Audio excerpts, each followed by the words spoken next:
Have you ever looked at someone in their 80s running a marathon and wondered, what's their secret? Then glanced at someone else the same age who can barely get out of their chair? The difference between these two people isn't just luck. It's written in signals your body is giving you right now. I'm about to reveal 7 scientifically proven signs that can predict how many years you have left after turning 70. These aren't mystical fortune-telling. They're backed by decades of research from leading longevity experts. But first, let me ask you something. When was the last time you paid attention to how your body moves through space? How your hands grip everyday objects? Or how deeply you sleep at night? Because these simple observations might be the most accurate fortune tellers you'll ever meet. By the end of this video, you'll not only know exactly where you stand on the longevity spectrum, but I'll also share the simple changes that could potentially add 5, 10, even 15 quality years to your life. And sign number 5? It shocked even the researchers who discovered it. Stay with me, because one viewer messaged me saying she made just one adjustment from this list and her doctor was baffled by her improved health markers just 3 months later. Let's get started with the first, and perhaps most revealing, sign of how long you'll live after 70. Margaret turned 75 last month. Every morning at 7 a.m., rain or shine, you'll find her power walking through the park, moving at a pace that would leave most 50-year-olds breathless. 2 blocks away lives her brother-in-law, Robert, also 75. When Robert walks to the corner store, he shuffles, takes breaks, and often needs to steady himself. Same age, same genetics, drastically different walking speeds. Here's what researchers found when they studied people like Margaret and Robert. Walking speed is one of the most accurate predictors of longevity after 70. Scientists at the University of Pittsburgh tracked thousands of older adults for over a decade and discovered something remarkable. For every 0.1 meter per second increase in walking speed, there was a 12% decrease in mortality risk. Think about that. The simple act of how quickly you move your feet can tell us more about how long you'll live than most sophisticated medical tests. But why? What is it about walking speed that makes it such a powerful oracle? I'll reveal the fascinating science behind this in just a moment. But first, let me ask you, have you noticed your own pace changing? Do you find yourself being the slower one in a group now, when you used to keep up easily? Walking speed is actually a complex symphony of multiple body systems working together. Your cardiovascular system pumping oxygen efficiently, your nervous system firing correctly, your muscles maintaining their strength and elasticity, your joints preserving their mobility, and your brain coordinating all of these elements flawlessly. It's why doctors call walking speed the 6th vital sign. It's not just about how fast you move, it's a window into how well your entire body is functioning.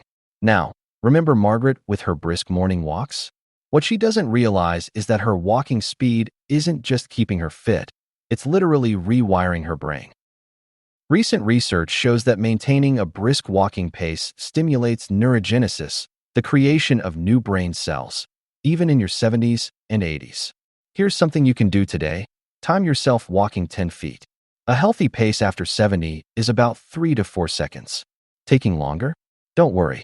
Unlike many aspects of aging, walking speed is highly responsive to improvement. Try adding just 5 minutes of walking daily, gradually increasing your pace.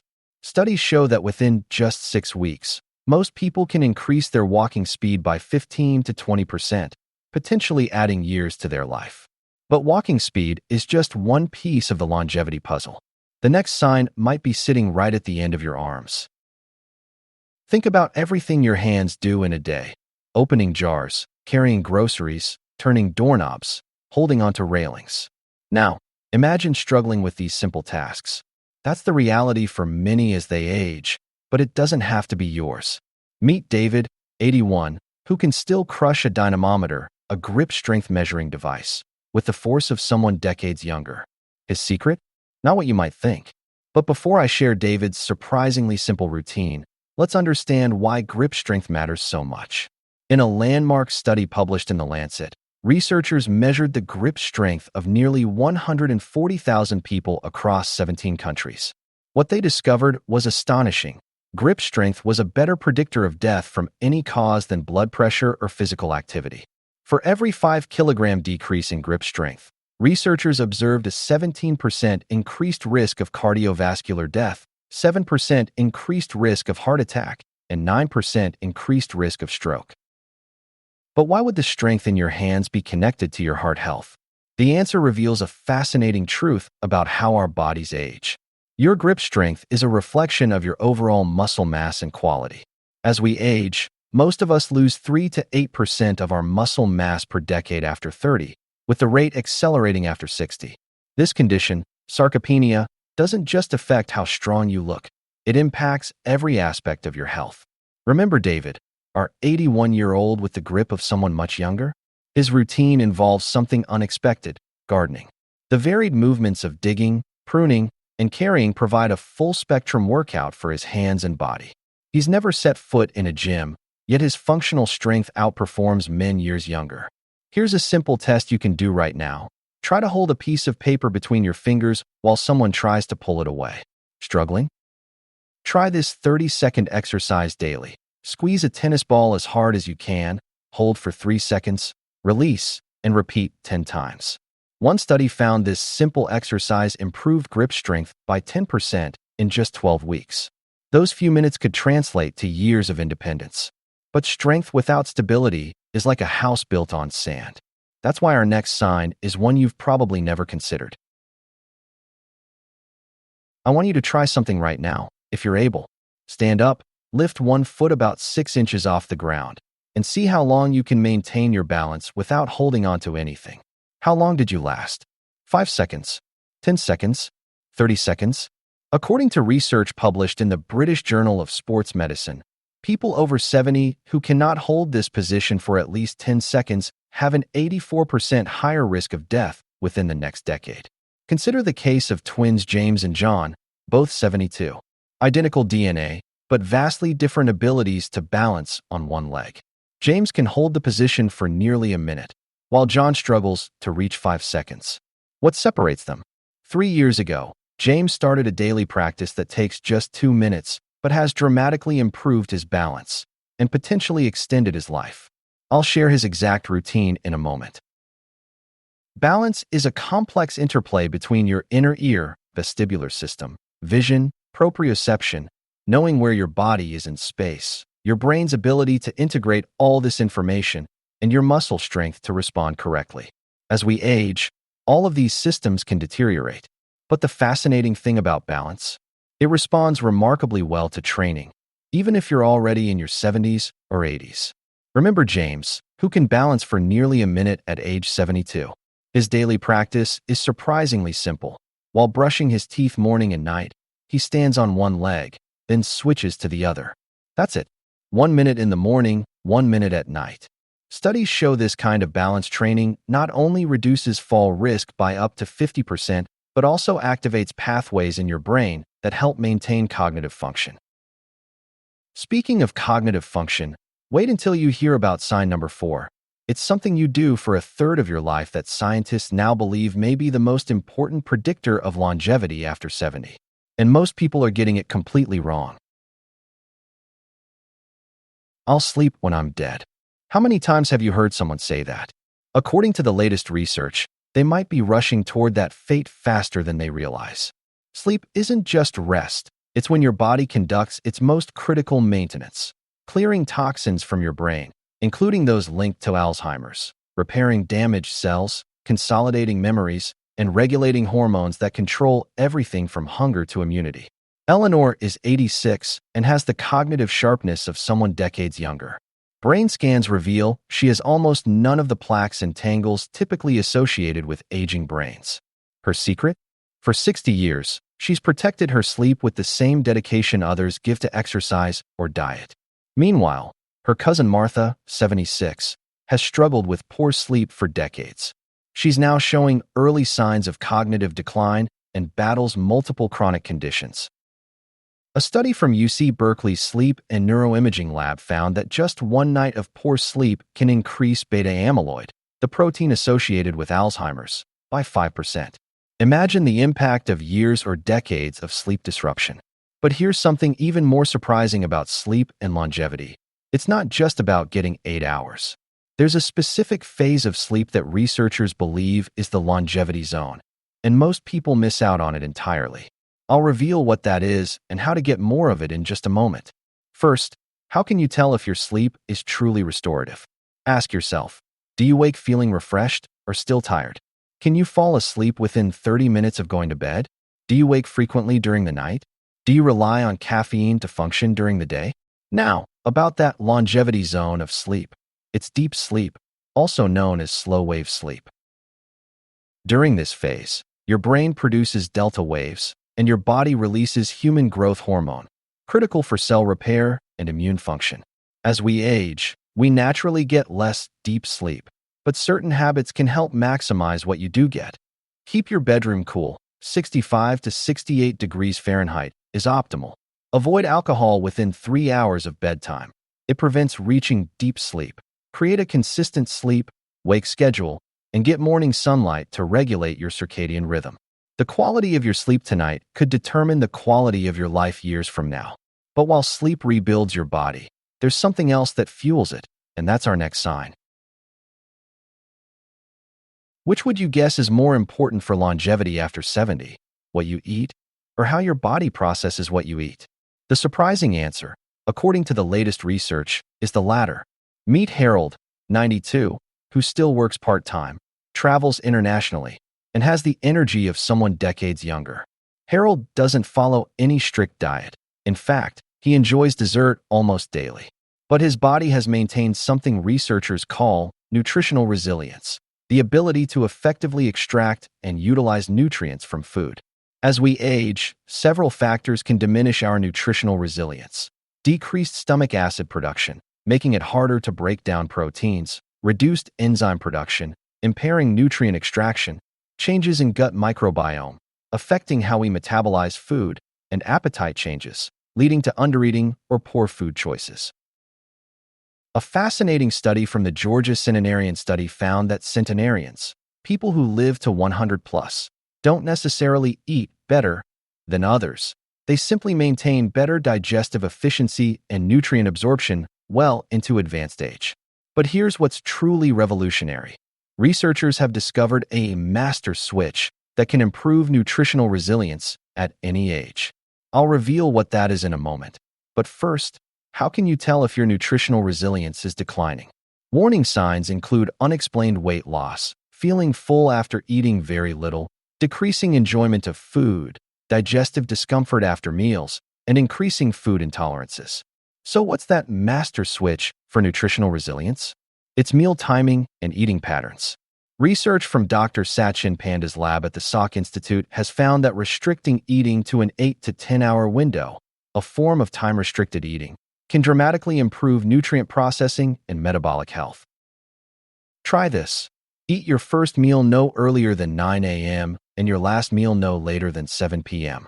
Studies show this simple adjustment can improve insulin sensitivity, enhance nutrient absorption, and optimize your gut microbiome, even without changing what you eat. But even with perfect nutrition, there's an invisible force that can undermine your longevity after 70, and it's our next sign. Two women, both 78, both experienced significant trauma in their lives.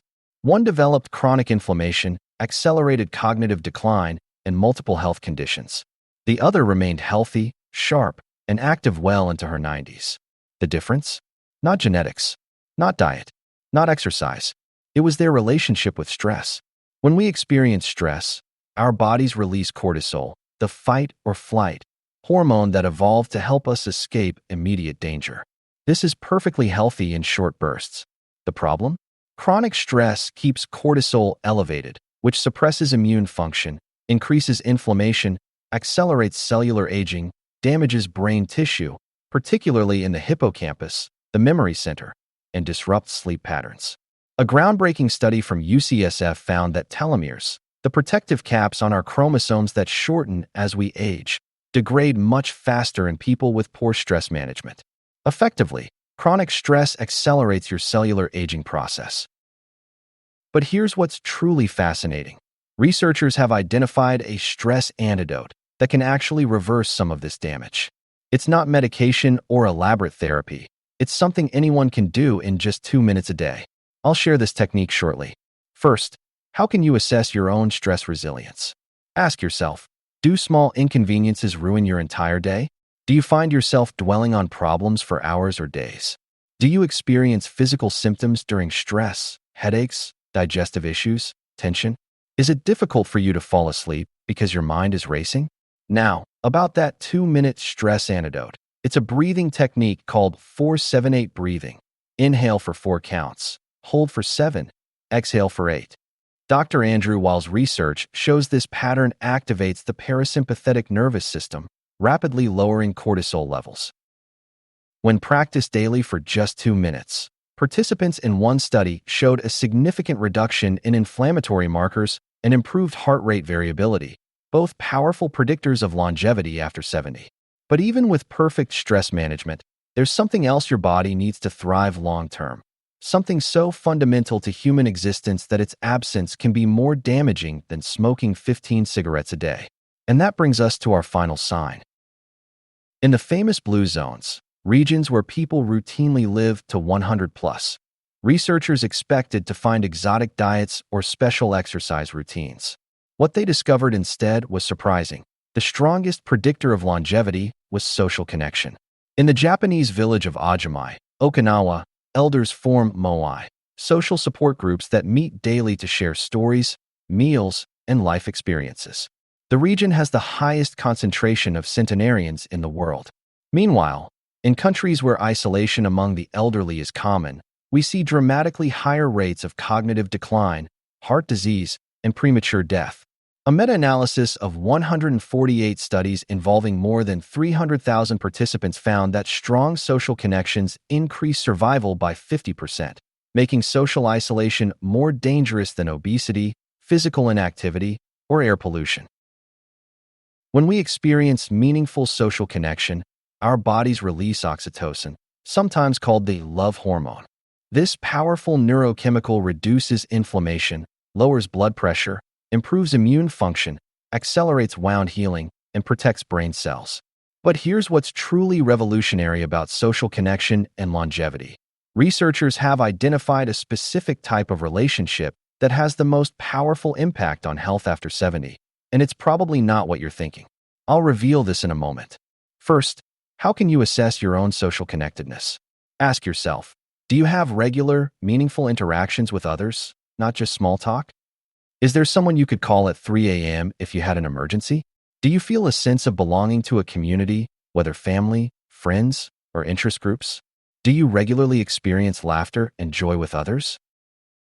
Now, about that specific type of relationship with the most powerful impact. It's intergenerational connection. Studies from the Harvard Study of Adult Development, the longest-running study on happiness, found that relationships that cross generational lines, such as mentoring younger people or learning from them, provide unique neurological benefits. These relationships stimulate neuroplasticity, your brain's ability to form new connections, and provide a powerful sense of purpose, which has been shown to reduce all-cause mortality by up to 24%. Find one way to connect across generations this week. Volunteer at a school, teach a skill to someone younger, or learn something new from someone of a different generation.